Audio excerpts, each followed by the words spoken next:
광명시 유권자 여러분 안녕하십니까? 오늘 토론회의 사회를 맡은 광명시 선거방송 토론위원회 위원 이현정입니다. 지금부터 공직선거법에 의거하여 광명시 선거방송 토론위원회에서 주최하는 제19대 국회의원 선거 광명시 갑 선거구 후보자 토론회를 개최하겠습니다. 후보자의 좌석과 토론 순서는 사전 추첨에 따라 정했습니다. 그리고 토론회에 참가한 후보의 자격은 공직선거법에 해당하는 기준에 근거해서 선정되었음을 알려드립니다.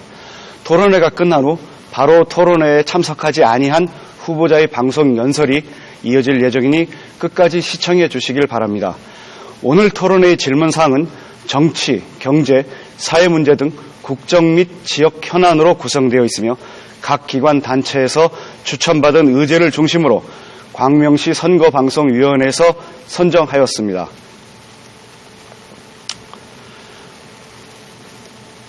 이 토론회는 제19대 국회의원 선거 광명시 갑 선거구 후보자를 대상으로 각 후보자의 정책과 공약을 비교 검증함으로써 유권자 여러분의 바른 선택을 돕는다는 취지에서 마련된 자리입니다. 따라서 앞으로 4년간 이 지역의 일꾼을 뽑는 데 많은 도움이 되었으면 합니다. 그러면 오늘 참가한 후보들을 좌석의 순서에 따라 소개해 올리도록 하겠습니다. 먼저 기호 1번 새누리당 차동춘 후보입니다. 안녕하십니까.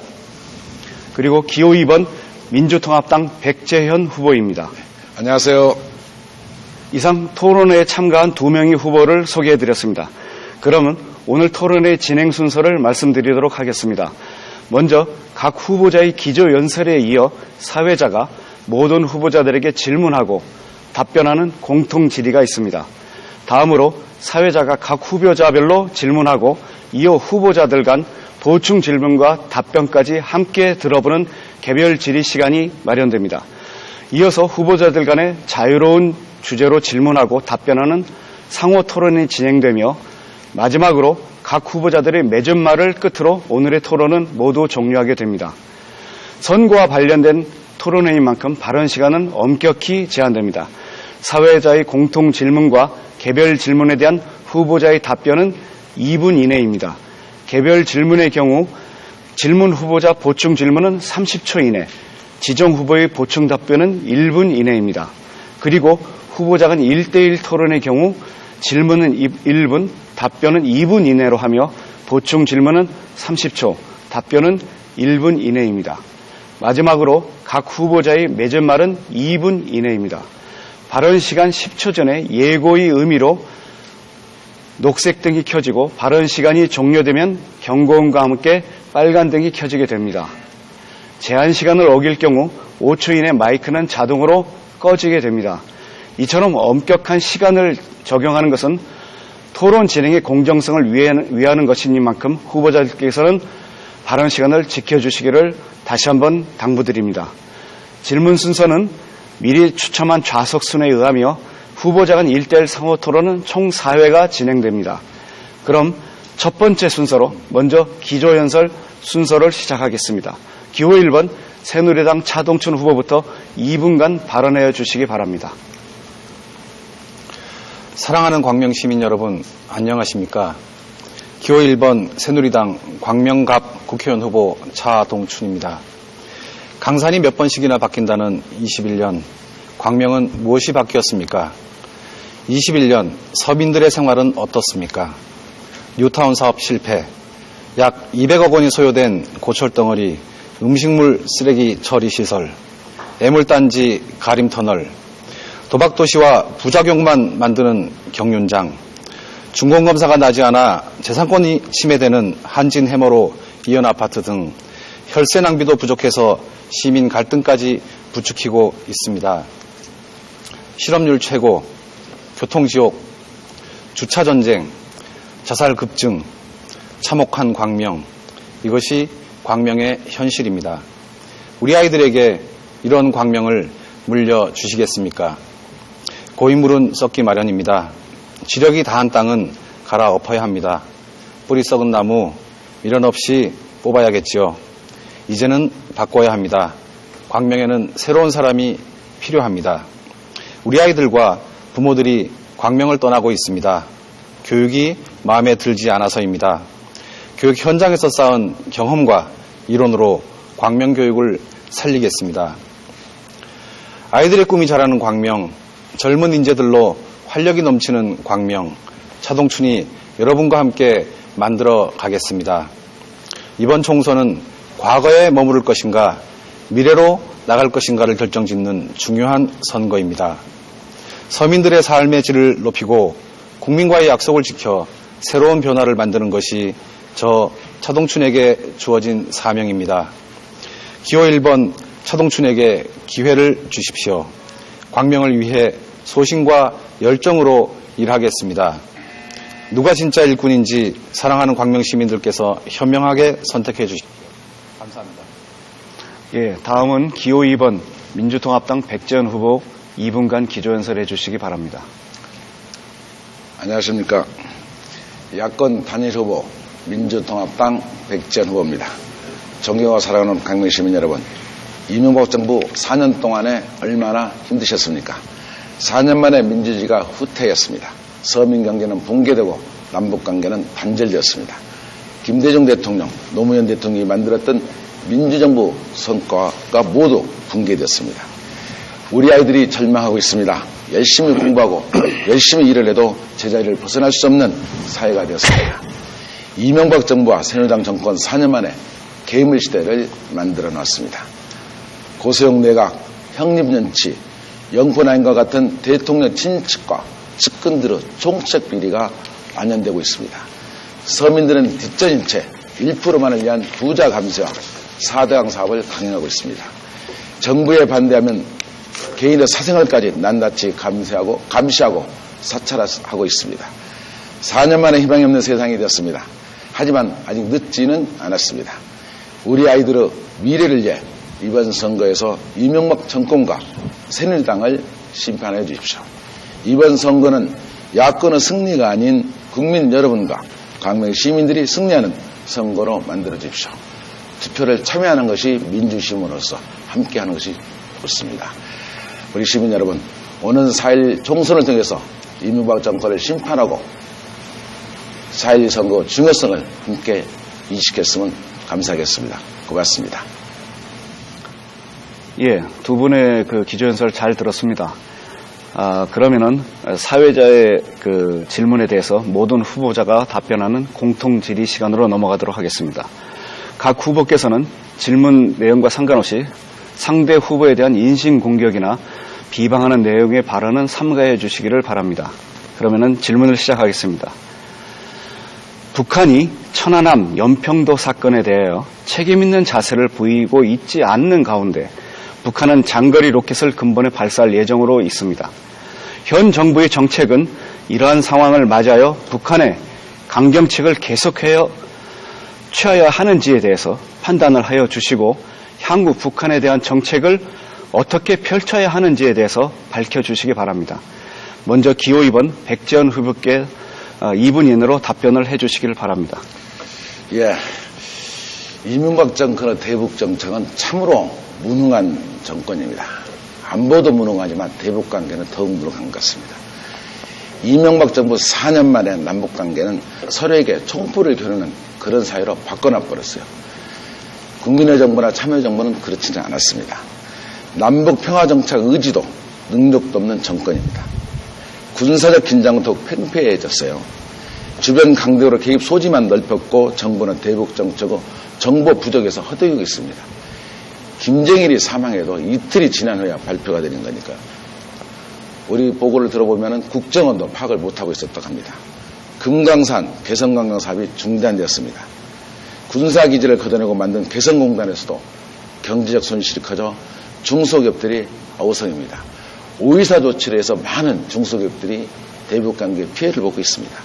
남북관계 개선과 한반도 평화안정에 대해 국민적 기대는 실망과 좌절의 연속입니다. 이산가족은 얼마나 만나고 싶은데 지금 한 번도 거의 만나지를 못하고 있지 않습니까? 핵 문제를 둘러싼 긴장관계 상황에서도 자주국가의 자부심과 기회를 놓치고 말았습니다. 대한민국은 뒷전이고 주변 강국에 사정하는 상황입니다.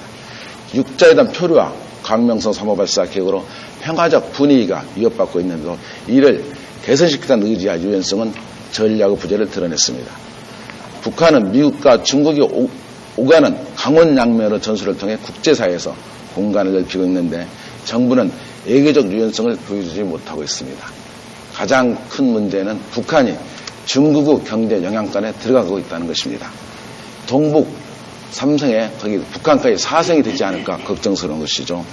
우리 아이들이 울면 달래기도 하고 겁도 주고 하는 것인데 남북관계는 자존심만 가지고 해결할 수는 없습니다. 대북 정치의 환경 일변들을 아닌 다양한 전략과 유연성이 필요한 때입니다. 예, 다음으로 기호 1번 차동춘 후보 발언해 주시죠. 예, 대북 정책 관련해서 저와 새누리당의 기본 방향이 세 가지 원칙이 있습니다. 일단 자유민주주의와 시장 경제 질서를 기초로 해야 한다는 점. 두 번째로 평화 통일에 대한 어떤 국민적 합의를 바탕으로 해야 한다는 점. 세 번째로 원칙과 유연성의 균형이 필요하다는 점. 이 세 가지 기본 원칙을 견지하고 있습니다. 돈을 주고 한반도 평화를 살 수는 없습니다. 정주영 회장의 소떼가 다 어디로 갔습니까? 국민적 합의의 기초에서 남측에서 주도적으로 평화 통일 정책을 추진하면서 우선적으로 인도적 문제를 해결하고 또 나아가서 청소년의 통일 의식을 고취시킬 수 있는 남북 교류, 대화를 확대해야 할 것 같습니다. 지난달 29일 천안함 폭침 2년 2주기입니다. 우리 46용사 또 고 한주호 준이 숭고한 희생과 민간인까지 희생된 연평도 포격 도발, 북한의 책임 있는 조치를 요구해야 합니다. 다음 주에 발사가 예고돼 있습니다. 광명성 3호, 북한 주민 1900만 명의 1년치 식량이라고 합니다. 어처구니 없습니다. 대남 도발 가능성에 대해서 철저한 대응 역량을 강화해야 할 것입니다. 열린 대화로 북한의 개방을 유도하는 것이 중요하며 북한의 자발적인 개혁과 개방에 대해서는 다양한 지원을 강구해야 합니다. 또한 남북관계의 균형적 발전을 도모하기 위해 상호 노력해야 한다고 생각합니다. 이상입니다. 예, 잘 들었습니다. 그럼 두 번째 공통 질문입니다. 경기도지사는 작년에 뉴타운 사업이 일부 실패를 인정하였습니다. 광명시 역시 뉴타운 사업이 현재 부진한 채 일부 사업 시행 구역에서는 주민들이 사업 폐지를 요구하고 있습니다. 사업이 중단 또는 지연되는 구역에 대한 주민들의 피해는 어떻게 보전되어야 되는지 두 후보자께서 견해를 밝혀주시기 바랍니다. 두 번째 질문 역시 답변 시간은 2분 드리겠습니다. 먼저 차동춘 후보께서 발언해 주시죠. 네, 참 어려운 문제입니다. 지역을 다니다 보면 정말 주민들의 갈등이 증폭되고 있다라고 하는 사실을 눈으로 확인할 수 있습니다. 광명 뉴타운 사업 첫 단추부터 잘못 끼워진 것 같습니다. 추진 과정에서 우리 주민들의 충분한 의견 수렴 없이 관주도로 이루어진 것, 그리고 장기적인 어떤 계획이나 시나리오나 이런 것 없이 즉흥적으로 시작된 것이 큰 문제라고 생각합니다. 우리 백지원 후보께서 18대 총선에서 이렇게 말씀하셨죠. 뉴타운의 밑그림을 그린 백지원이 뉴타운을 마무리 짓겠습니다 라고 공약하셨습니다. 그리고 아직도 제 머릿속에 생생합니다. 선거사무소 건물 외벽에 사면 현수막을 이렇게 걸으셨습니다. 광명 뉴타운 백지연이 하겠습니다. 그리고 당선되셨습니다. 그러나 국회의원 당선 직후 2008년 4월 19일입니다. 오마이뉴스 인터뷰에서 뉴타운 사업은 시간이 많이 걸린다. 사실 뉴타운이 국회의원 공약은 아니다. 라면서 자기 부정적인 발언을 하셨습니다. 최근 간담회 자리에서 우리 백지연 의원님께서는 뉴타운 사업은 실패한 정책이다라고 또 실패를 인정하셨습니다. 이렇게 공약하신 분의 말씀이 계속 바뀌다 보니까 뉴타운 사업이 산으로 갈 수밖에 없지 않았나 이런 생각도 듭니다. 뉴타운 사업과 같은 정비 사업은 일정 부분 시민들의 재산권과 직결되어 있습니다. 주민의 의견을 우선한다는 그런 원칙 하에서 다수의 공감대 안에서 보다 많은 시민들에게 혜택이 돌아갈 수 있도록 세입자의 주거권 보호 등 시민 중심의 사업으로 추진해야 할 것입니다. 뉴타운 구역에 대해서 획일적으로 처리하기에 상당히 불가능한 이런 사안이며 각 구역별로 상황에 맞는 해법이 모색되어져야 할 것 같습니다. 예를 들어서 소규모 구역으로 다시 구획하든지 시민들의 재산권을 제한을 완화하기 위한 제도나 입법 활동이 뒷받침되어야 할 것이라고 생각합니다. 예, 다음으로 백재원 후보께서 발언해 주시지요. 예, 우리 광명시의 뉴타운 사업이 민민 간의 갈등을 갖고 있는 것이 사실입니다. 그래서 이것은 사실 시장이 추진 주체가 되는 것이죠. 이제 18대 국회 공약을 걸었던 것은 사실입니다. 그러나 그래서 작년에 국회에서 이와 관련 입법들의 보완 작업을 대대적으로 했어요. 시작을 해봤던 경험을 살려가지고 우리 주거환경 정비법, 도시정비법, 그리고 도정법과 도촉법을 중심으로 해서 43개 의원들의 대응 발의, 정부안까지 합쳐서 대폭적으로 대안들을 만들어냈습니다. 그 내용으로서 국회의원으로서 18대 뉴타운 사업과 관련된 일은 충분하게 역할을 했다고 판단이 듭니다.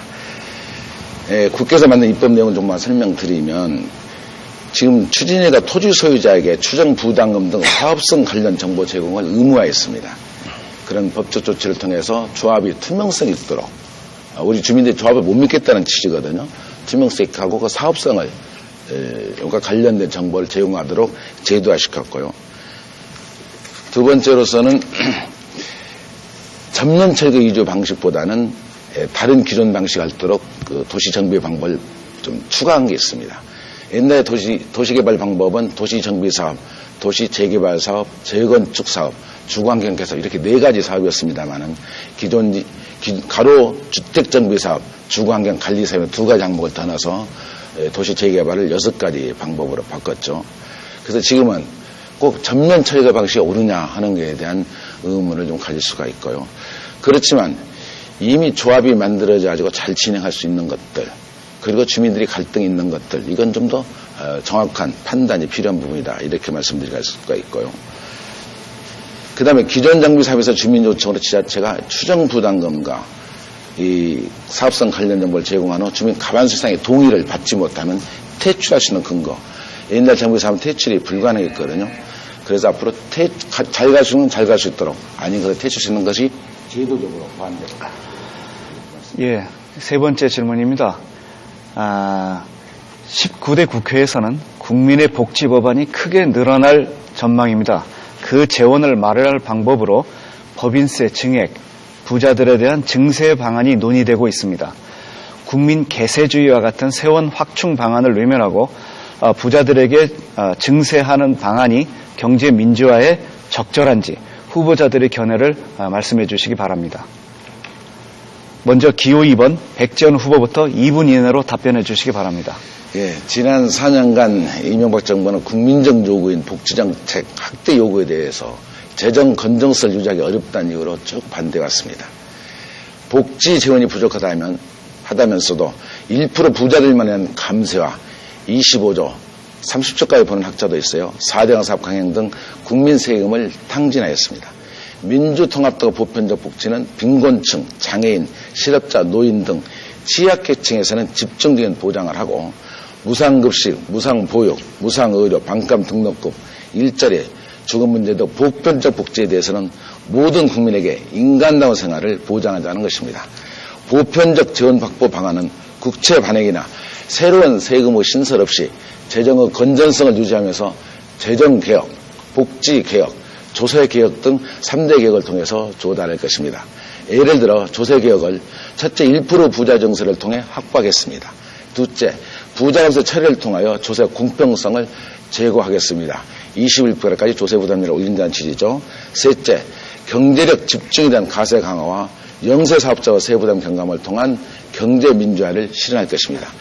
이러한 3대 개혁을 통해 연평균 33조 원의 연평균 추가 가용 재원을 확보할 것인데, 재정개혁을 통해서 12조 3천억, 복지개혁을 통해서 6조 4천억, 조세개혁을 통해서 14조 2천억을 마련토록 하겠습니다. 이 정도면 우리가 제시하는 그런 복지에 대한 충분한 지원이 될 것으로 보입니다. 예, 그러면 차동춘 후보께서 2분 이내로 답변해 주시지요. 예, 저의 복지 철학과 원칙, 그리고 우리 새누리당의 원칙은 기본적으로 복지를 더 확대하고 사회 안전망을 좀 더 촘촘히 짠다라고 하는 방향입니다. 특히 우리 사회적 약자들, 장애인들이랄지 어르신들이랄지 약자들의 눈높이로 세상을 바라봐야 한다, 이런 입장입니다.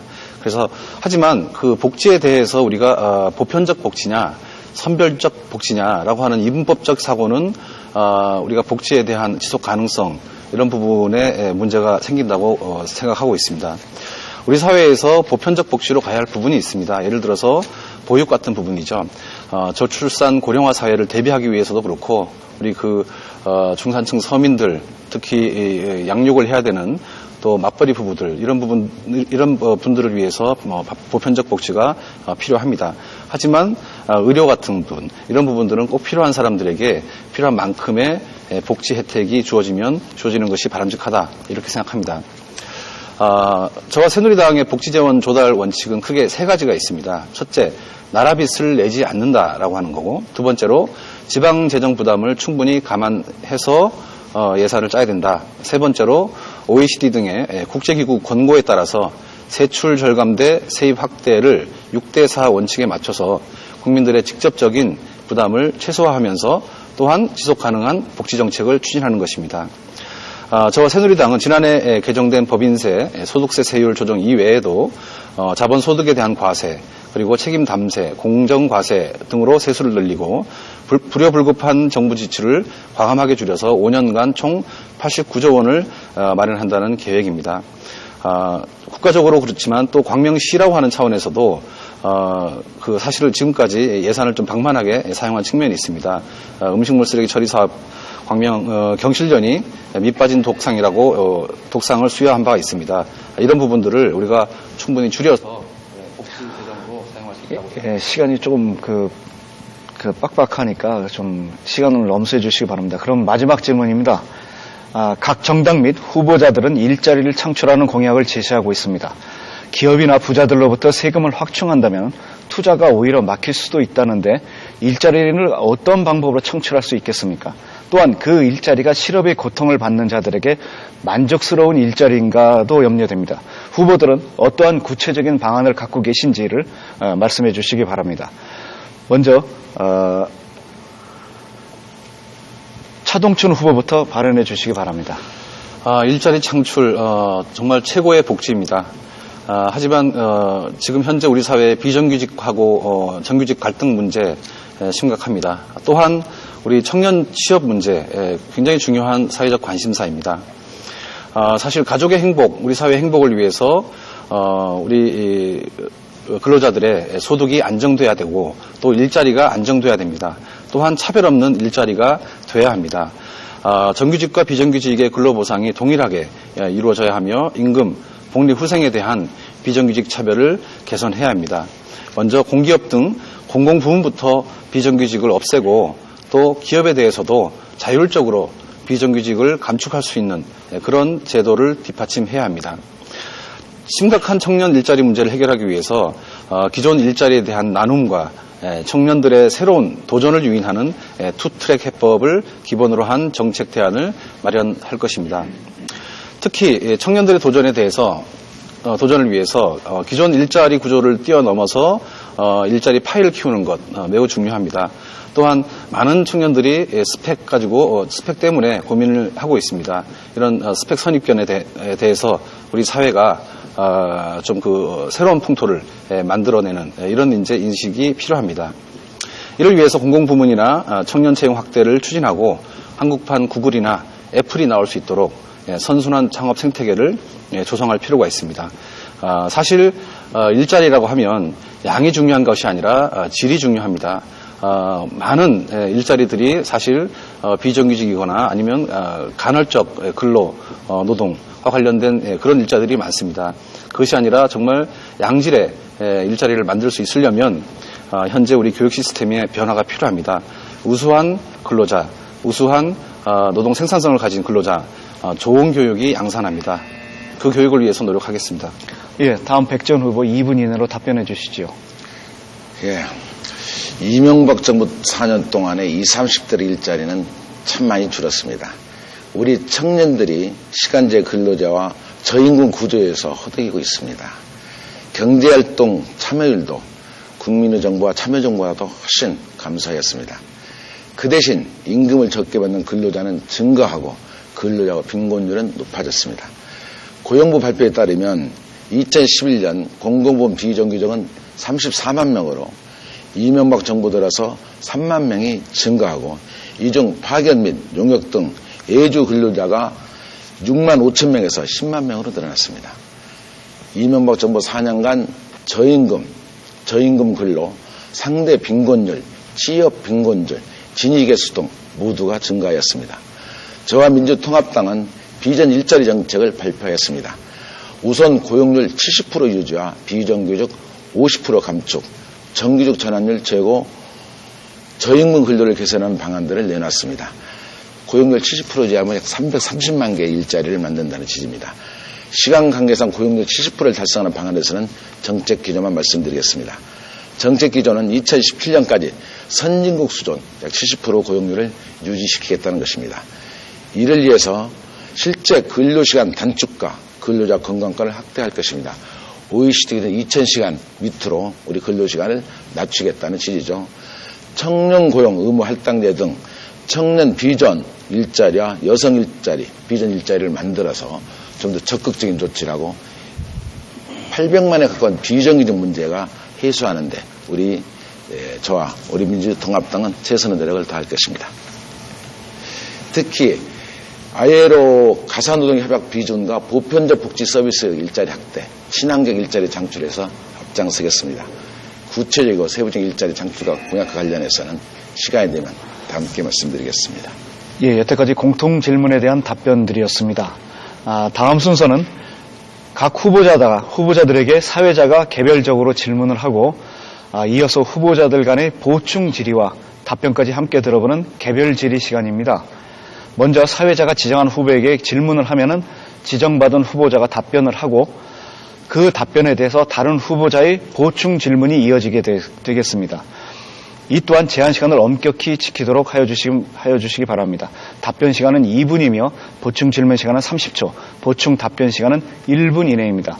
제한 시간을 꼭 유의해 주시기 바랍니다. 먼저 기호 2번 백지연 후보께 질문하겠습니다. 답변 시간 2분입니다.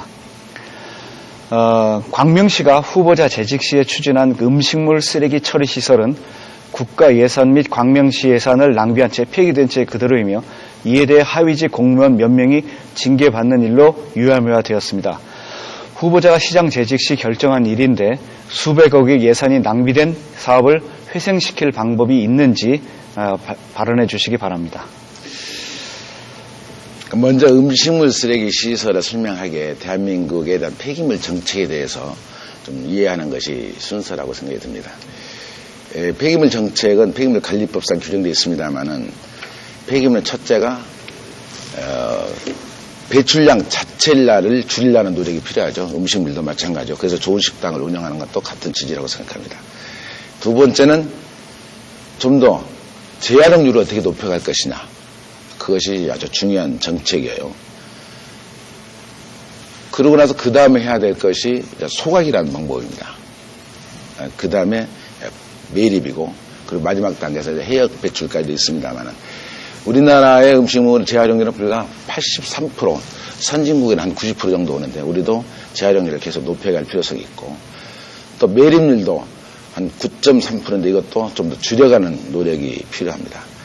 소각률 5.3%인데 지난 전년 대비 한 0.1%가 증가하는 추세예요.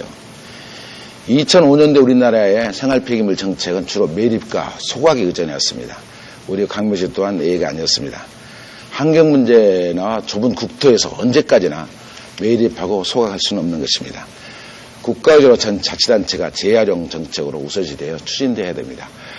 우리 광명시 음식물 폐기장은 그렇게 문제가 있는 것이 아니라 경륜장 유치해서 그 지역에 옛날 분뇨 처리와 함께 처리하는 시설입니다. 음식물 처리가 별도로 만들어져 있는 것이 아니고 그래서 분뇨 처리와 음식물을 함께 처리하게 되어 있는 시설인데 분뇨 처리와 관련된 예산은 정확히 잘 만들어져서 시설이 잘 운영이 되고 있다고 말씀을 드리고 음식물 처리는 좀 더 보완화했으면 가능했을 텐데 뭐 제가 시장 끝나 벌써 6년이 지났기 때문에 그 후에 후임 시장들이 적절한 조치를 했을 거로 생각합니다. 예, 차 후보님께서 그 보충 질문해 주시기 바랍니다. 제가 조사를 해보니까 조금 내용이 좀 다른 내용들이 좀 있습니다. 지금까지 한 200억 원 정도가 투입이 됐습니다. 7년째 고철덩어리로 방치되어 있고요. 그리고 아직까지 가동이 되지 않고 있습니다. 매년 20억 이상 시 예산이 음식물 처리를 위해서 다른 처리시설로 보내는 예산이 지금 낭비가 되고 있습니다. 그런데 하나 문제가 지금 보니까 백전 시장님 시절에 이면 합의했던 내용이 있는데 이 부분에 대해서 어떻게 생각하시는지 좀 답변. 예, 백 후보님 답변해 주시죠. 예. 제가 시장 끝난 지가 좀 한 횟수는 7년 초 6년이 지났죠. 그런데 그것이 지금까지도 이렇게 얘기하는 게 참으로 안타깝습니다. 전체 사업 물량은 분뇨 처리실 땅 상가까지 다 합치면 한 200억 가까이 될 거예요. 음식물 처리와 관련된 것은 불가야 한 기계값들이니까요. 57억 정도, 그 정도 될 거라고 생각이 듭니다. 건물을 짓다가 이제 이런 거 아니겠어요? 건물을 짓다가 하수가 잘 빠지지 않았어요. 그게 설계자의 잘못이냐 또는 시행사의 잘못이냐하고 싸우는 것이죠. 그러면 건물주는 어떻게든 빨리 그 운영을 하게끔 빨리 건물 정상적으로 쓰게끔 만드는 것이 해야 될 역할인데 제가 2006년 6월 말에 시장을 퇴임하기 전까지 준공을 못하고 보완공사를 그때 이제 설계자와 시공자 또 감리자가 서로 의견이 틀립니다. 저는 임기가 정해져 있고 그래서 보완공사를 이렇게 하다가 3자가 합의해서 그 보완공사 내도록 해달라고 요청해놓고 저는 나왔고 그 보완공사를 하지 않은 걸로 저는 알고 있습니다. 예, 백 후보님 답변 잘 들었습니다. 이번엔 기호 1번 차동천 후보님께 질문하도록 하겠습니다. 역시 답변 시간은 2분 이내로 해주시기 바랍니다. 뉴타운에 대한 새누리당의 공약에 대해서 좀 질문을 드릴까 합니다. 새누리당의 뉴타운 공약은 뉴타운 사업지구의 해제 요건 완화와 이에 대한 지원책이 있는 바 이는 18대 총선 때 집권당인 새누리당의 뉴타운 공약이 일부 실패라고 하겠습니다. 그렇다면 이를 믿고 사업을 추진한 광명 뉴타운 지역 주민들에게는 그 재산상의 손실은 어떻게 보전받을 수 있는지 연구하신 게 있으면 발표해 주시기 바랍니다. 참 어려운 문제입니다. 지금 아까도 말씀드렸다시피 지역 현장을 방문해 보면 어떤 시민들은 뉴타운을 빨리 추진할 수 있도록 해달라 이런 분들도 계시고요. 어떤 분들은 정말 이번에 뉴타운 구역 해제를 해달라 이렇게 요청하시는 분도 계십니다. 노후 생활을 하기 위해서 월세를 받는 어르신들 또 조합원들 분담금 고통 때문에 현재 생활보다 더 못한 생활을 할 수 있을 것이라고 고민하고 있습니다. 또한 세입자 또한 세입자 보호 대책이 없다면 속수무책으로 추운 겨울에 거리로 내몰릴 수밖에 없습니다. 뉴타운 사업은 토지 등 소유자의 75% 이상 동의가 있으면 자신의 재산권을 행사하는 데 제약이 있게 됩니다. 우리 광명 지역 한진 해머로 이연 아파트 경우에도 부지 매입이 완료되지 않아서 아직 준공검사가 나지 않고 있고 시민들의 재산권 침해가 심각한 상황입니다. 뉴타운 등의 정비사업의 원칙은 시민의 재산권과 관련된 만큼 주민의 의견을 최우선적으로 고려하고 다수의 공감대 안에서 시민 중심의 사업으로 추진해야 한다. 또 주민 부담을 최소화해야 한다. 세입자 보호 대책을 수립하고 원주민 재정 창률을 높이는 방안이 강구되어야 한다. 이런 원칙이 있습니다. 출구 전략을 일률적으로 규정할 수 없을 것 같습니다. 뉴타운 구역마다 처한 상황이 모두 다르므로 뉴타운 구역마다 다른 전략을 활용해야 할 것 같습니다. 많은 고민을 하겠습니다. 예, 백 후보님께서 30초 이내로 보충 질문해 주시기 바랍니다. 우리 차동천 후보가 이제 우리 뉴타운 사업체 건물을 몇 개 가지고 계시죠. 그래서 우리 진성학원 재단 이사장으로서 진성학원이 뉴타운에 포함되어 있기 때문에 재산권 침해를 방지해서 민감하다는 여론이 하자는 진지 하지 말자는 진지 불분명하다는 얘기도 있고요. 차동천 후보께서 최소한 이사장 사퇴 등을 통해서 그 사업의 객관성을 공익적으로 투명하게 보는 것이 어떤 것인지 뉴타운 문제에 대해서 우리 신뢰성이 도움이 된다면 진성학원과 좀 구분해서 할 수 있도록 좀 하는 것이 어떤가 의견을 묻습니다. 예, 답변해 주시죠.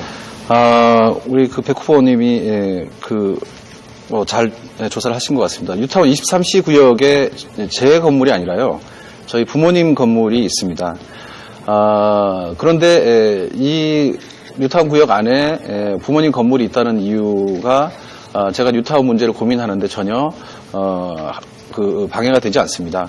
왜냐하면 우리 지금 뉴타운 전체 지역 안에 건물을 가지고 있거나 아니면 영업을 하고 있거나 아니면 세입자거나 아니면 주택을 가지고 계신 분, 모든 분들이 사실은 이해 당사자입니다. 이해 당사자에 속하지 않는 분들이 없습니다. 그런 집단의 이익을 대변하는 것이 아니라 함께 듣고 그걸 이익들을 절충하는 것이 굉장히 중요한 내용입니다. 사리사욕과 공익은 반드시 구분해야 할 것입니다. 23시 구역의 모든 사람들이 뉴타운을 찬성하며 공익을 위해 뉴타운을 찬성해야 하는 것 아닙니까? 지금이라도 그렇게 사리사욕 없이 진행하겠습니다. 이제 사회자의 질문을 모두 마치도록 하겠습니다. 성심성의껏 답변해 주신 후보자들께 감사드립니다. 지금부터는 자유주제에 의한 후보자 간 1대1 토론 순서로 넘어가도록 하겠습니다. 자유로운 주제로 상대 후보자에게 1분 이내로 질문해 주시고 답변은 이내로 해 주시면 됩니다. 또한 보충 질문은 30초, 이에 대한 답변은 1분 이내로 해 주시길 바랍니다. 질문 기회는 후보당 총 4번의 기회가 있습니다. 순서에 따라 백지원 후보부터 자유롭게 토론을 시작해 주시기 바랍니다. 우리 차동천 후보가 정치 신인이고 강매에 특별하게 활동한 내용들이 없기 때문에 개인적인 질문을 하기는 거의 의미가 없다고 생각이 들어서 새누리당 정권이 집권한 후 우리 이명박 정권과 새누리당이 집권한 후 정부를 비판한 사람들을 탁 치는 대로 지금 사찰하고 국민들 뒷조사하고 있거든요. 국기문란 사건이요. 민주주의를 후퇴시키는 일이고 김대중 노무현 대통령이 만든 민주정부가 4년 만에 대단히 후퇴가 되고 있습니다. 차동천 후보는 이명박 정부와 집권 여당인 새누리당 후보입니다. 민주주의를 파괴하고 국민을 감시한 이명박 정부와 새누리당 후보로서 국민들과 강명 시민들에게 국민들 지키는 것에 대해서 사과하고 해명할 의향은 없는지 좀 물어보고 싶어요. 답변해 주시죠. 정말 있을 수 없는 일입니다. 국가가 개인, 특히 민간인들을 사찰하고 뒷조사를 하고 하는 그런 부분이 있다는 것, 정말 과거의 일이었으면 했습니다. 정말 안타깝고요. 다시는 이런 일이 재발되지 않아야 한다라고 하는 것이 우리 새누리당과 저의 기본적인 생각입니다. 그런데 이제 지금 언론 보도 내용들을 보면 민간인 사찰이나 기본적인 그 총리실에서 사찰 내용들의 근 80%, 2,600건 중에 2,100건이 노무현 정부 시절 그리고 우리 한명숙 총리 시절에 이루어졌던 일들이다. 이렇게 지금 보도가 나오고 있습니다. 이런 것들을 사실인지 아닌지 모든 내용들을 특검이나 이런 걸 통해서 여야가 합의해서 정말 낱낱이 국민들에게 공개하고 반성하고 그리고 새로운 밝은 그런 정치를 이끌어 나갈 수 있었으면 좋겠다라고 하는 그런 생각이 제 생각입니다. 보충 질문. 작년 8월 국회 때부터 이 문제와 관련해서 국회에서는 공방이 시작이 됐습니다. 근데 이게 총리실 직원이 사찰한 것도 한 거지만은 그걸 은폐하고자 하는, 조직적으로 은폐하고자 하는 데는 문제가 더 큰 것이죠. 그것을 또 무마시고 해소하기 위해서 청와대가 작업을 마쳐 직접 전달했다는 언론 보도도 있고, 그 돈이 예산이냐, 누가 만든 돈이냐는 문제도 있고, 그 사찰한 것도 큰 문제지만 그게 밝혀서 은폐하려는 그런 과정들이 더 큰 문제다. 어떻게 생각하시는지 한번 묻고 싶어요. 저도 사실은 그 노무현 정부부터 이런 사실 노무현 정부뿐만 아니라 아마도 국민의 정부, DJ 정부 때도 있었던 것이라고 저는 그렇게 알고 있고요. 당시에 소위 국정원, 도청 사건이랄지, 이런 것들이 사실은 과거에 모든 정권들이 그렇게 해왔던 것 같습니다. 이게 해왔던 사실이 이제 이번에, 총리실의 민간인 사찰과 관련해서 이렇게 불거진 내용인데요. 이게 특정하게 MB 정권의 문제다, 노무현 정권의 문제다, 또 DJ 정권의 문제다, 아니면 그 전에 상공화국의 문제다, 이렇게 이야기할 것이 아니라 정말 이참에 깨끗이 털고, 깨끗이 낱낱이 밝혀서 정말 앞으로 이런 일들이 재발되지 않도록 하는 이런 제도와 법률을 정비하는 것이 좀 더 미래지향적이고 우리 국민들을 안심시키는 이런 방향이 아닌가 이렇게 생각합니다. 이번에는 차동천 후보께서 1분 이내로 질문해 주시기 바랍니다. 우리 백지원 후보께서 정말 관운이 좋으신 분이라고 광명에서 소문이 났습니다. 광명시장 8년 하셨고요. 그 전에 시의원, 도의원 하셨고요. 또 국회의원도 하셨고요. 네, 광명을 책임지는 자리에 있었습니다. 하지만 그 성과물이 과연 있냐 이런 말씀이 있고 주로 실적 쌓기용 사업이 아니었냐. 그래서 결국 혈세 낭비만 있었던 건 아니냐. 음식물 쓰레기 처리 시설이랄지 가림 터널이랄지 또 경륜장이랄지 또 뉴타운이랄지 경전처리랄지 음악밸리 사업이랄지 이런 모든 사업에 그 투입된 시민 혈세가 최소 대충 추산해 보면 약 1,500억 원에 달합니다. 광명시 1년 예산의 약 3분의 1 수준이고 광명시 교육 예산의 약 10배입니다. 10년치 교육 예산에 해당되는 금액인데요.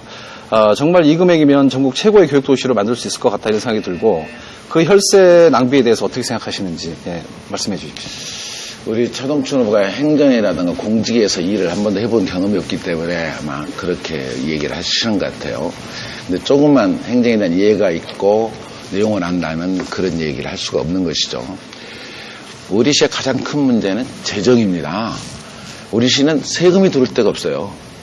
그래서 우리 시가 가정 살림이나 나라 살림이나 우리 지방자치나 세금이 적정 수준으로 돌아야만이 운영이 가능하거든요. 그래서 우선 재정을 어떻게 넓히냐 하는 것은 지방자치에서 가장 고민해야 될 일이에요. 그래서 경륜장을 추진했고 경륜장은 1년에 우리 시에 200에서 250억 가깝게 세수가 매진 돌아요. 우리 시의 지방세가 1년에 드는 세액이 120억, 1200억밖에 안 됩니다. 지금의 그게 20%가 넘는 세수가 그 한 곳에서 들어오는 거예요. 우리 광명시 자동차가 10만 대인데 그거 다 들어 자동차세 150억이 안 됩니다. 토지세, 몽땅 재산세 부과해봐야 100억이 안 돼요. 250억 가깝게 재정에 기여했다는 건 대단히 우리 시에서는 의미가 있는 것이다. 또 뭐 무슨 터널이요? 그 터널은 도덕파크를 만들기 위해서 그게 뚫리지 않으면 도덕파크를 만들 수가 없는 거예요. 그렇기 때문에 그건 이제 우리 차동춘 후보께서 옛날 행정이라든가 이런 거 가서 깊게 고민해보고 그러한 일을 안 해봐서 그렇지 절차에서 꼭 있어야 될 일과 해야 될 일들 이런 일을 가져왔고 제가 했던 것은 우리 시 미래 비전과 관련해서 광명과 경기도랑 사이 서울과 광명이란 낀 도시 광명이 어떻게 하면 정체성을 찾느냐 광명 모습이 서로 자립 도시로 갈 수 있는 것이냐 이런 준비를 하는 과정에서 많은 일을 해난 것이죠. 제가 8년간 집행했던 사람이 한 4조 될 거요.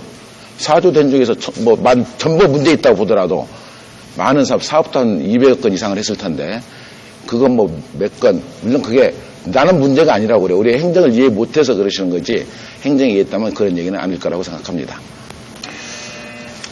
예, 보충 질문 있으신가요? 경륜장으로 인해서 우리 시민들이 경륜장에 쏟아붓는 그 금액이 거의 1년에 1,000억 이상 된다고 합니다. 그리고 또 가림터널 이미 효과가 없다고 나타나 있습니다. 알겠습니다. 그리고 또 질문이 18대 총선 공약 이행 자료 중에서 뉴타운 관련 많은 원주민들이 재정착할 수 있도록 원주민 재정착 지원법을 제정하겠다라고 했던 공약이 지금 19대 총선 준비 자료 보면 정상 추진이라고 되어 있습니다. 그런데 이 법안이 그 폐기된 법안인데 정상 추진이라고 한 이유가 예, 답변하실 수 있겠습니까? 네. 경륜장과 관련된 일들은 문제가 되지 않고 우리 시의 여가 공간으로서 또 어린이들 함께 놀 수 있는 공간으로 하는 것이고 다만 도박 피해와 관련된 부분은 그 나름대로 다른 대안으로 맞춰가면 된다고 생각하고요. 뉴타운 사업과 관련된 부분들은 사실은 시장이 내가 국회의원이 책임져야 될 일은 아니고 그건 이미 김문수 지사께서 우리 국회에 와서도 실패한 정치가 잘못됐다고 얘기하고 있는 부분이고 아마 도의회를 통해서 수없이 실패한 정책을 본인 스스로가 시인했던 거예요. 그분이 지정권자니까요. 그리고 우리가 했던 것은 입법을 어떻게 보완해 줄 것이냐.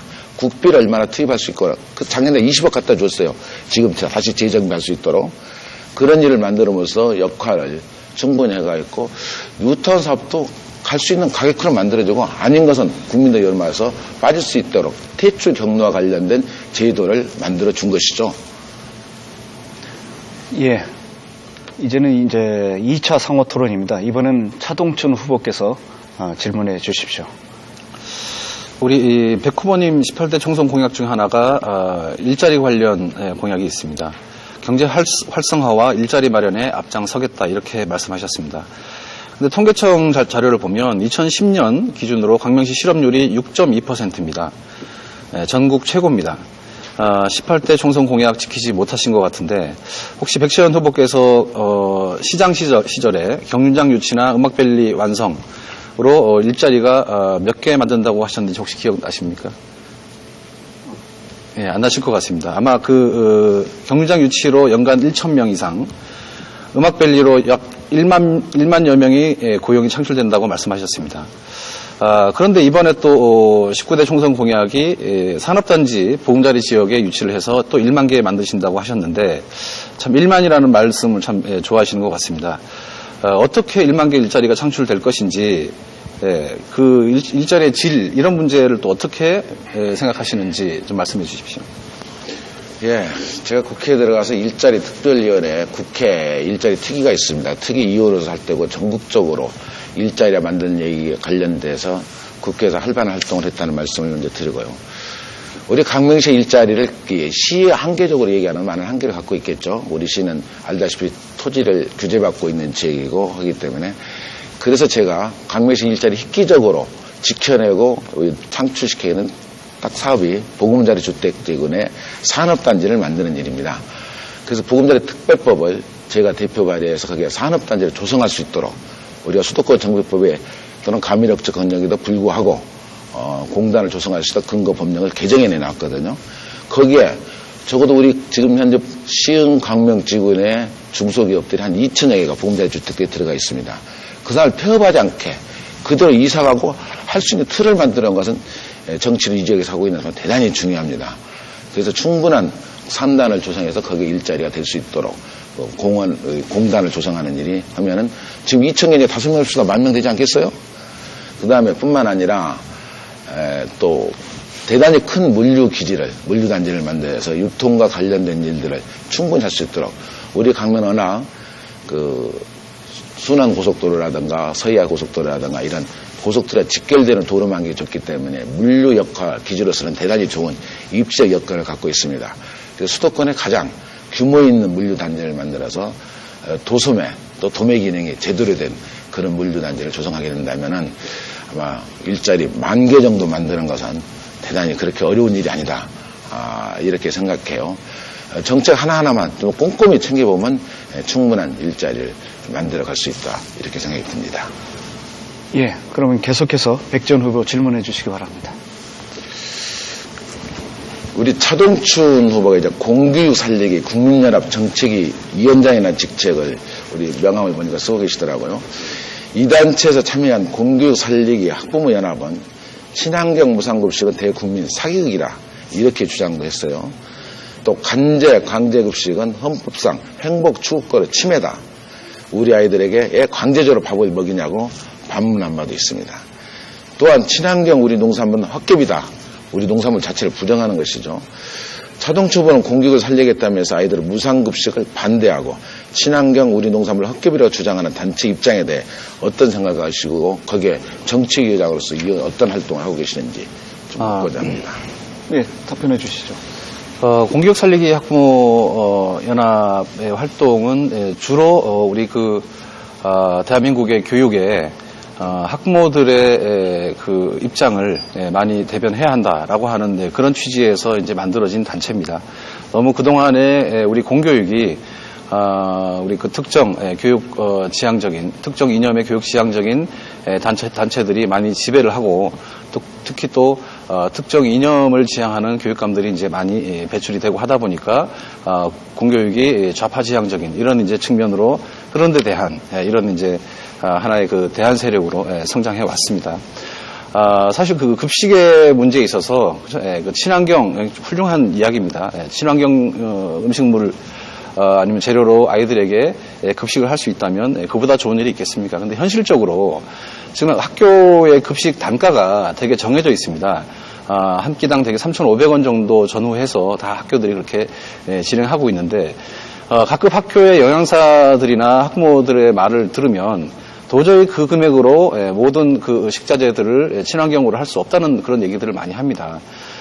그런데 그거를 또 무상급식으로 정책으로 또 그 예산으로 추진하려다 보니까 자꾸 급식의 질이 떨어지고 또 아이들의 특성 그런 그에 맞출 수 없는 이런 이제 환경이 된다. 그래서 친환경이라는 말 자체가 우리 학부모들을 우롱하는 말이 아닌가. 이런 이제 취지에서 그런 그 운동을 하고 있고요. 그다음에 강제 급식이라는 말도 같은 맥락이죠. 그렇죠? 아이들의 그 여러 가지 그 식생활이랄지 이런 그 차이가 있는데 그 똑같은 그런 형식으로 그렇게 급식하는 게 이게 바람직한가? 사실 무상급식이라고 하는 문제도 마찬가지입니다. 충분히 선별적으로 아이들의 수치심을 일으키지 않는 그런 방향으로 진행할 수 있습니다. 저희 진성고등학교도 그렇게 진행하고 있습니다. 예, 30초간 그 보충 질의해 주시겠습니까? 예, 우리 차동춘 후보는 진성학원 이사장으로서 또 우리 공교육 분야에서 사립학교를 운영하고 계시죠. 그런데 또 가족들은 이제 사교육인 우리 진덕학원, 진명학원 또는 여주 쪽인가요? 이천 쪽인가요? 기숙학원도 운영을 하고 계세요. 어떻게 보면 대단히 상반되거든요. 예, 이게 사실은 우리 공교육 살리기 국민연합 정책위원장을 맡고 계시면서 이렇게 사교육과 공교육을 같이 가족끼리 좀 하고 계시거든요. 그래서 사교육에 대한 가치를 어떻게 대안을 세우는 것인지 한번 말씀을 듣고 싶습니다. 네, 지금 이제 사실 교육이라고 하는 큰 범주 안에 보면 이제 공교육 부문이 있고요, 또 사교육 부문이 있습니다. 근데 사실 두 부문 다 하나는 국가 부문이고 하나는 시장 부문이라고 할 수 있겠죠. 국가 부문은 모든 아이들이 아주 평등한 그런 교육 기회를 받게 함으로써 우리 시민들의 자질을 이렇게 맞춰가는 함양하는 이런 이제 기능을 하는 것이고요. 사교육이라고 하면 그 공교육의 바탕 하에서 교육이 진행됨에도 어떤 일정 수준에 도달하지 못하는 우리 학생들을 위해서 어떤 그 보조하는 지원하는 이런 기능을 하는 것입니다. 사실 그 양자가 보완되는 것이 가장 좋은 그런 교육의 형태라고 생각을 하고요. 대립된다라고 본다면 사실 그건 조금 문제가 있다고 봅니다. 오히려 균형과 보완이 적절한 것이고 가급적이면 그 사교육이 크게 공교육을 침해하지 않는 이런 방향이 좋겠다고 생각합니다. 예, 토론의 열기가 점점 뜨거워지는 것 같습니다. 이제 3차 토론입니다. 이번에는 백지원 후보께서 질문하실 차례입니다. 이명박 정권과 새누리당은 부자의 세금을 깎아주고 재벌 규제를 풀기에 참 골몰했습니다. 재벌 부자 감세로 5년간 90조 원의 세수를 부자들에게 깎아줬어요. 청년 일자리 반감 등록금 예산은 소홀히 한 채 4대강에 22조, 어떤 학교에서 30조까지 얘기를 해요. 퍼부어서 일자리 창출과 복지 문제를 등한시하였습니다. 서민경제는 뒷전이었습니다. 자영업자는 살 길이 없습니다. 돌아다녀서 아시겠지만 골목이 다 죽었지 않습니까? 서민은 열심히 일해도 나중 기미가 보이지 않습니다. 그래서 국민들은 부자와 1% 특권층을 위한 이명박 정부와 새누리당을 심판하겠다고 아우성입니다. 이러한 서민들과 강명신의 목소리에 대해서 대단히 의미가 있다고 보는 것인지 어떻게 받아들이는 것인지 우리 좀 체감도를 좀 묻고 싶어요. 예, 2분간 답변해 주시죠. 저도 부자 감세 철회에 동의합니다. 지금 많은 복지 수요가 있고요. 신자유주의 때문에 우리 사회 양극화가 가속화되는 것도 현실입니다. 물론 이것이 MB 정부의 문제냐라고 하는 문제에 있어서는 조금 더 검토해야 할 문제들이 있고요. 오히려 IMF 이후에 어떤 다자간 무역 체제가 성립됨으로 인해서 전반적인 지구촌 전반적인 그런 현상이라고 우리가 볼 수 있겠는데요. 그런 취지에서 국가의 그런 그 세정이나 이런 부분에 있어서 개입이 좀 더 적극적인 개입이 필요하다고 보고 그런 취지에서 부자 증세를 저는 찬성을 합니다. 그런데 이제 그 문제가 되는 건 뭐냐면 지금 국회에서 법인세 소득세가 지난해 이제 개정이 됐습니다. 근데 우리가 봐야 될 거는 약 법인세가 34조 원이 돼 있고요. 근데 그 안에 대기업뿐만 아니라 중소기업도 포함되어 있습니다. 또 소득세가 28조 감세한다고 돼 있는데 소득이 낮은 구간만 세율을 낮추고 자영업자 근로자에 대한 유가환급금 약 2조 6,500억이 같이 포함되어 있습니다. 그리고 10조 원이 종부세인데 이건 이미 헌법재판소에서 위헌이라고 그렇게 판정이 나 있는 사안이기 때문에 아마 과세가 좀 어려울 것 같고요. 그래서 오히려 제가 묻고 싶은 건 백지원 후보께서 중소기업의 법인세 올리고 자영업자 근로자들 유가환급금 반납하게 하고 그런 취지로 생각하시는 건지 부자 감세 철회는 동의를 하지만 이런 부분에 대해서는 어떻게 생각하는지 오히려 제가 묻고 싶습니다. 예. 차동춘 후보가 아직도 부자 감세, 세율 구조, 법인세의 한 5% 정도가 대기업들에 대해서 세금이에요. 그래서 세율을 낮추면 무조건 대기업의 혜택을 보는 것이죠. 우리 차동춘 후보께서 지금 얘기를 쭉 들어보시면은 경제를 살렸던 이명박 정부가 경제 제대로 못 살렸다는 데는 동의를 하시는 것 같은데 거기다 사과 같은 건 맞는 것 같고요. 그리고 소득은 줄고 있는데 식비, 교육비, 봉투 올리지 않고 전셋값 이런 것들에 대한 의견들이 어떠신지. 제가 답변, 예. 사실 아까도 말씀드렸다시피 신자유주의 이런 정책의 가장 큰 효과가 그겁니다. 양극화한다는 거. 기본적으로 부자 감세를 통해서 대기업을 살리면 그 대기업의 어떤 영업이익이나 이런 것들이 커질 것이고 그것이 우리 중산층 서민들에게 흘러내릴 것이다라고 하는 그 낙수 효과를 기대하는 것이죠. 그런데 이렇게 가속화된 신자유주의가 세계화되다 보니까 그것이 우리 국내로 그런 낙수 효과가 이렇게 반영되지 않는 측면이 있습니다. 저는 그 부분에 대해서 국가가 좀 더 적극적으로 복지 재원이랄지 특히 최저임금제나 또는 등록금 반값이나 이런 것들을 통해서 많이 보완해주고 좀 더 양질의 일자리를 만들어서 다시 그 경제를 회생시키는 국가의 노력이 굉장히 중요하다고 생각하고 있습니다. 예, 그러면은 다음 에서는 차동춘 후보께서 토론 질문해 주시죠. 경륜장 관련해서 한 번 더 제가 질문을 드리겠습니다. 시장 8년, 국회의원 4년, 많은 일을 하셨습니다. 그런데 이게 경륜장 위치가 예? 아까 한 일이 하나도 없다더니 또 많은 일을 하셨다고 해요. 많은 일을 하셨는데 이제 그때 많은 사업들을 이제 실패하셨다 이런 말씀을 제가 드렸고요. 근데 경륜장의 위치가 우리 갑지역에 보면 구시가지 부분하고 그다음에 앞으로 들어설 이제 보금자리 부분하고 그 한가운데 지금 위치하고 있습니다. 마치 일제 강점기에 이제 일제가 우리 민족 정기를 끊기 위해서 쇠말뚝 박는 것처럼 그런 경륜장, 도박도시 이런 이미지 때문에 우리 광명의 발전을 참 저해할 수도 있을 것 같다 이런 생각이 들고요. 그런데 이제 후보께서 시재정 수입 증가된다는 주장을 한 걸 보면 지금 내용하고 상당히 다르거든요. 2003년에 보면 600억 원 이렇게 말씀하셨는데 지금 현재하고 비교를 하셔서 왜 그렇게 말씀하셨는지 궁금합니다. 예, 답변해 주시죠. 경륜장을 유치하기 위해서 얼마나 많은 노력을 했는지에 대해서 우리 차동춘 후보가 그 당시 한국에 안 계셨죠? 있었어요. 2003년, 1999년 왔다 갔다 하셨나요?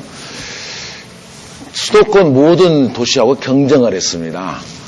부천, 안양, 하남, 의정, 남양주까지, 고향까지 인근의 수도권 모든 도시하고 전부 경쟁해서 광명을 유치를 하는데 유치 선정을 우리 시가 지정하고 싶다고 해서 지정할 수 있는 내용들은 아니에요.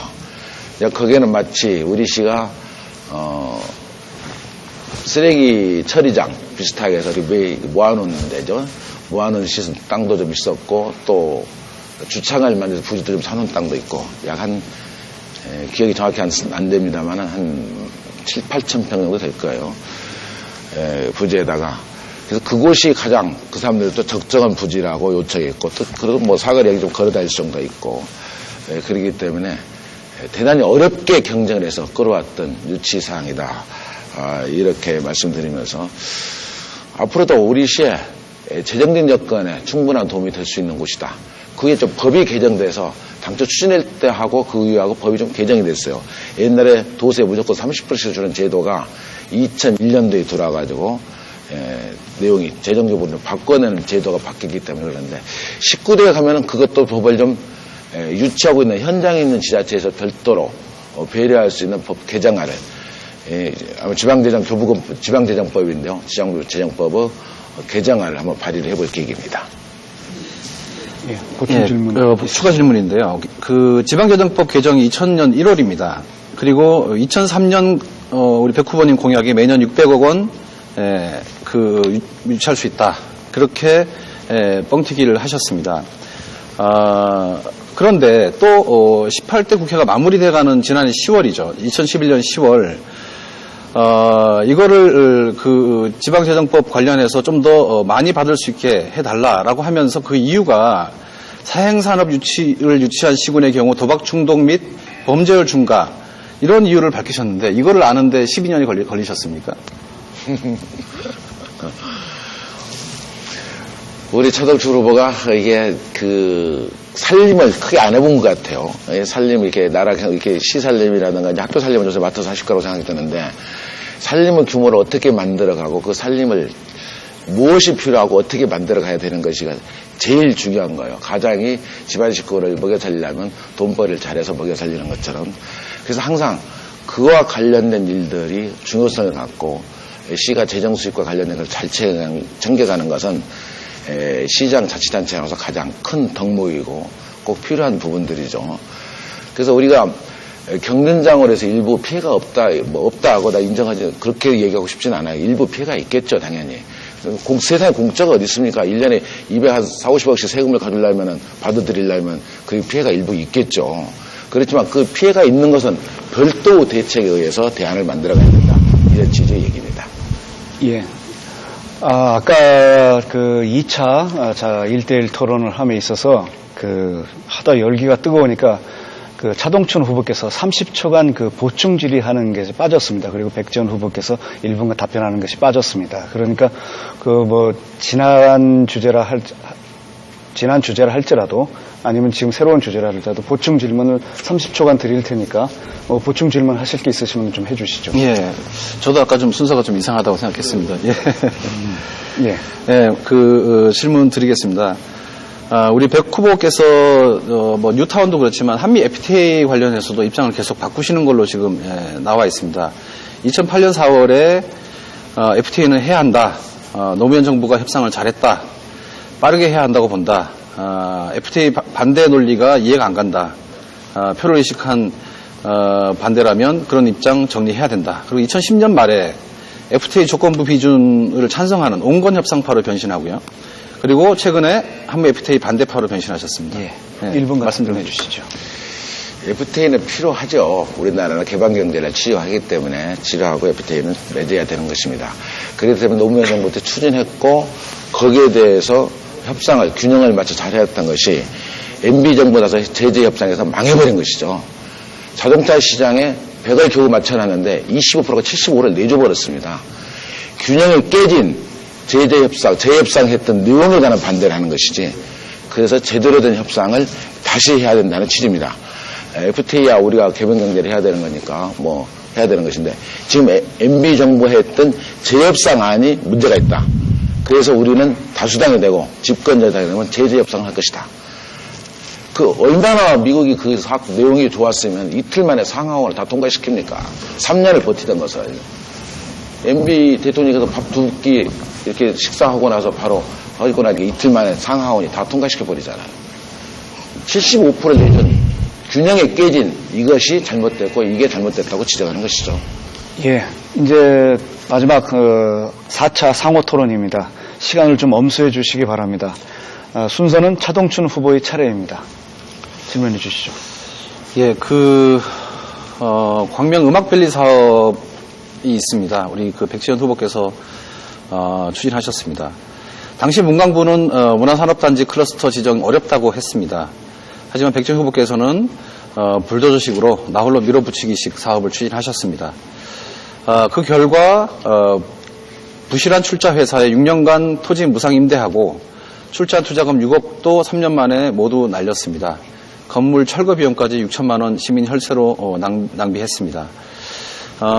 당시 언론 보도에 따르면 무상 사용하고 있는 건물에 향락성 섹스 의자를 판매하고 있다는 기사도 나와 있습니다. 참 수치스러운 얘기입니다.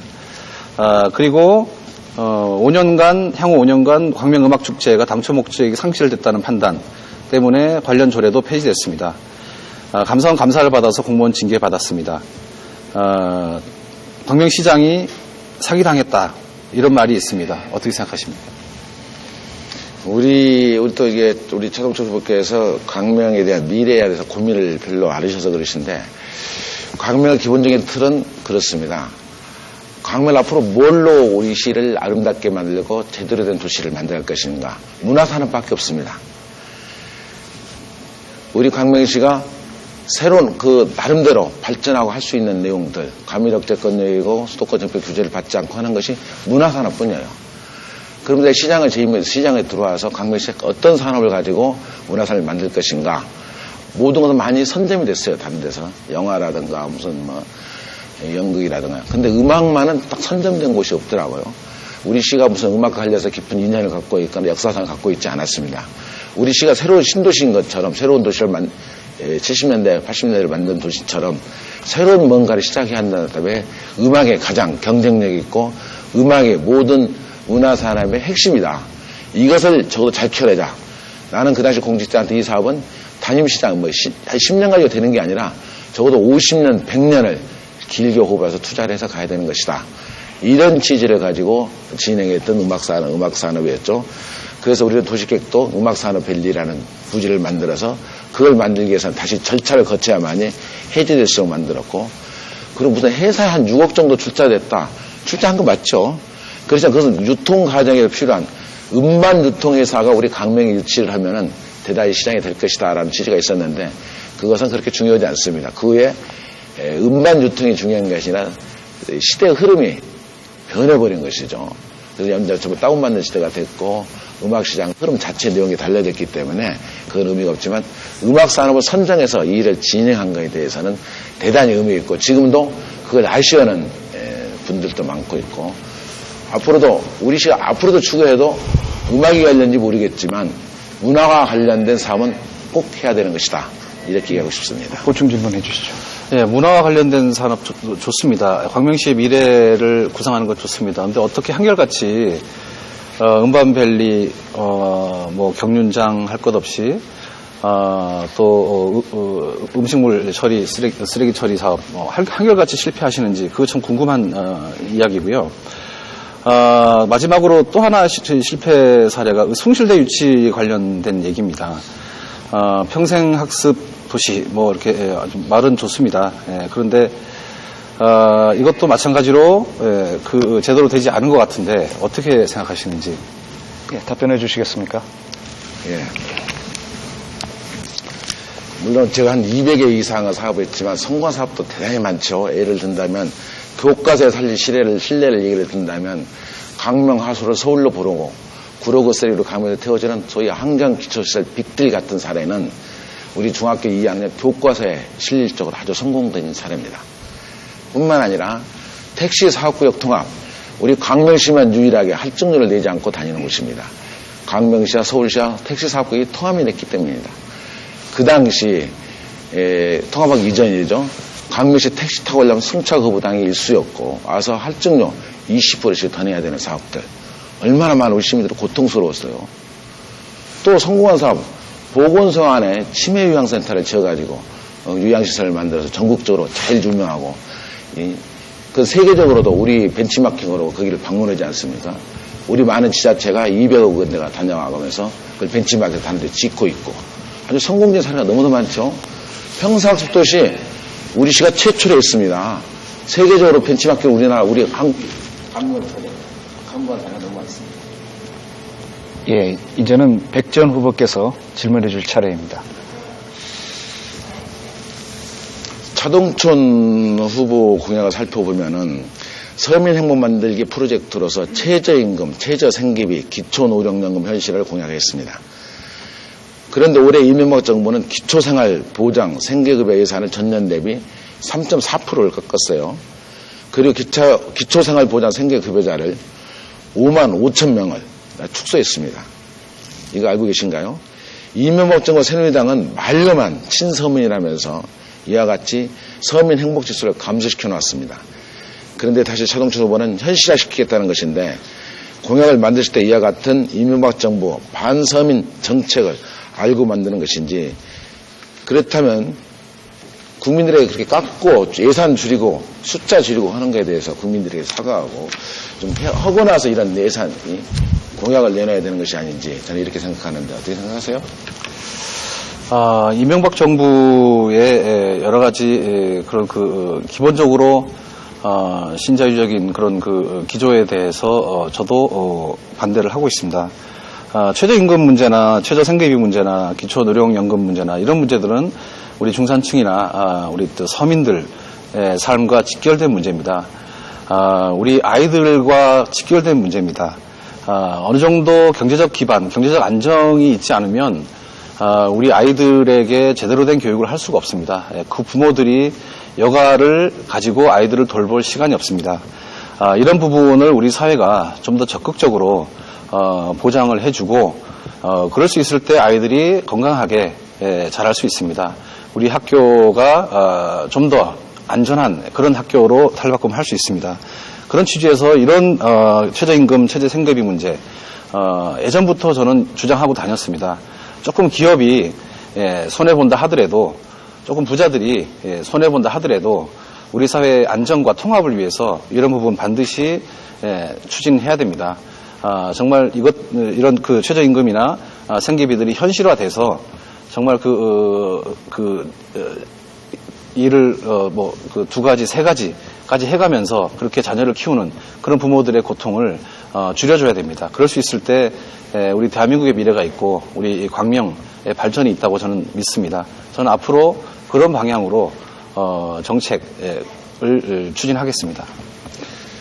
네, 마지막 보충 질문입니다. 우리 차동철 후보가 그런 따뜻한 마음에 대해서 감사하게 생각하고, 제가 말씀드리는 건 새누리당이 하고 있는 일들이 실제 하는 것 같고 공약을 내세우는 건 내용이 틀리다. 그런 부분에 대해서 좀 사과할 요지가 없느냐, 이런 취지의 얘기했습니다.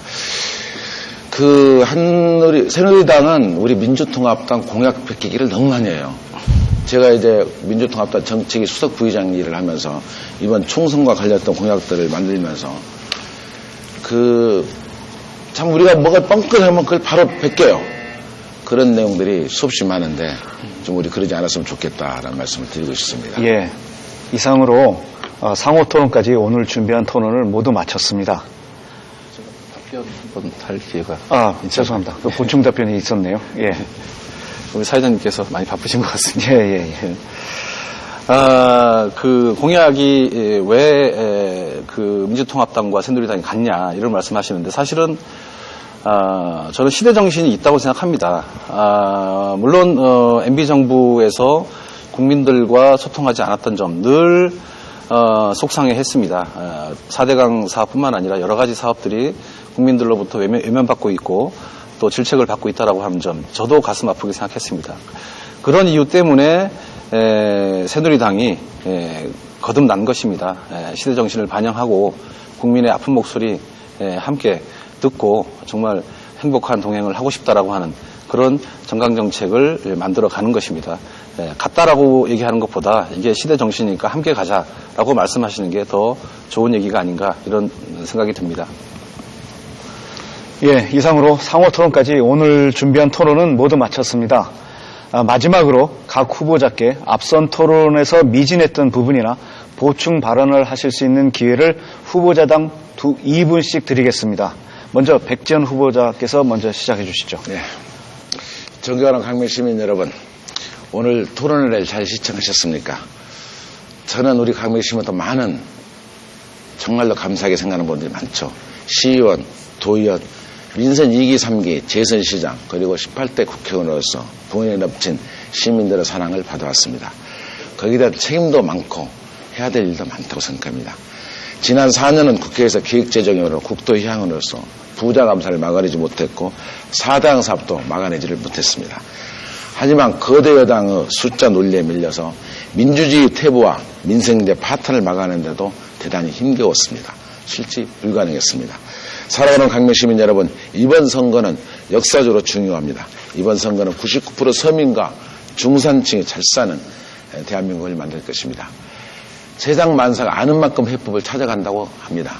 저는 광명에 대해서 시민들이 무슨 생각을 하고 있는지, 광명시를 어떻게 발전시켜야 되는지를 지난 시장 후 8년 재임 기간을 통해서 너무나 많이 잘 알고 있습니다.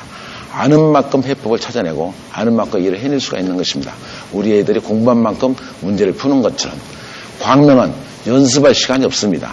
정치 초년생들이 와서 이렇게 끌고 갈 시점이 아닙니다. 앞으로 더구나 보금자리라는 분당만의 신도시가 만들어져 있고 이건 시를 경영해보고 함께 할 수 있는 그런 역할이기 때문에 오는 4월 11일 기호 2번 민주통합당 백전 후보를 선택해 주십시오. 겸손하게 정치하겠습니다. 깨끗하게 정치하겠습니다. 정직하게 하겠습니다. 우리 시민들의 목소리에 길을 활짝 열겠습니다.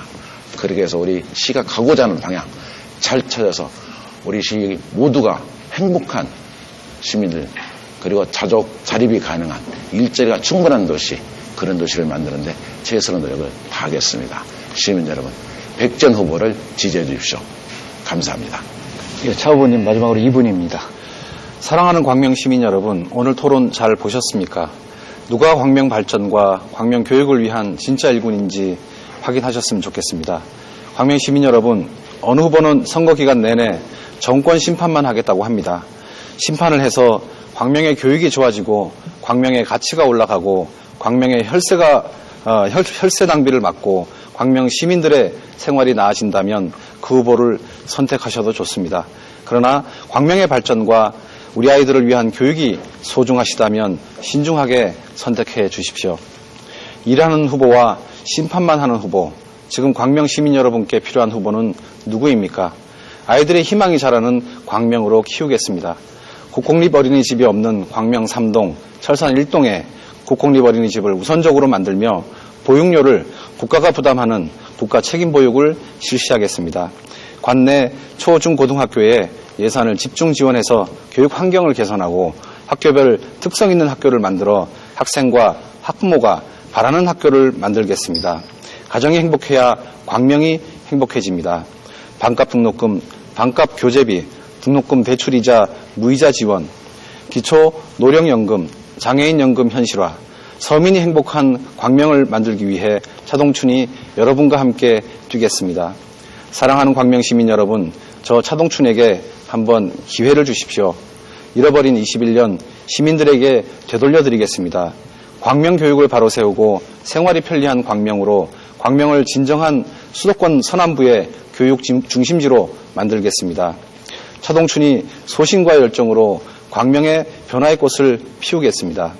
기분 좋은 변화, 행복한 동행에 저 차동춘과 함께 해주시기 바랍니다. 광명의 봄, 차동춘이 광명을 이끌 수 있도록 도와주십시오. 감사합니다. 예, 이상으로 제19대 국회의원 선거 광명시 갑 선거구 후보자들 의견을 모두 들어봤습니다. 오랜 시간 동안 성신성의껏 토론에 임해 주신 그 두 후보자님께 감사드립니다. 이만 오늘 준비한 토론을 모두 마쳐야 할 것 같습니다. 시청자 여러분, 오늘 토론을 어떻게 보셨습니까? 후보자들의 정책과 공약이 무엇인지, 어떤 차이가 있는지 잘 살펴보셨습니까? 아무쪼록 이번 토론을 통해 4월 11일 실시되는 제19대 국회의원 선거에 있어서 유권자 여러분의 현명한 선택에 도움이 되기를 진심으로 바랍니다. 그리고 이 토론을 끝까지 지켜봐 주신 유권자 여러분에게 감사드립니다. 지역이 일꾼을 뽑는 일에 여러분의 소중한 한 표를 꼭 행사하시길 바라며 이상으로 광명시 선거방송 토론회가 주관한 제19대 국회의원 선거 광명시 갑 선거구 후보자 토론을 모두 마치겠습니다. 토론을 끝까지 지켜주신 유권자 여러분께 감사드립니다. 안녕히 계십시오.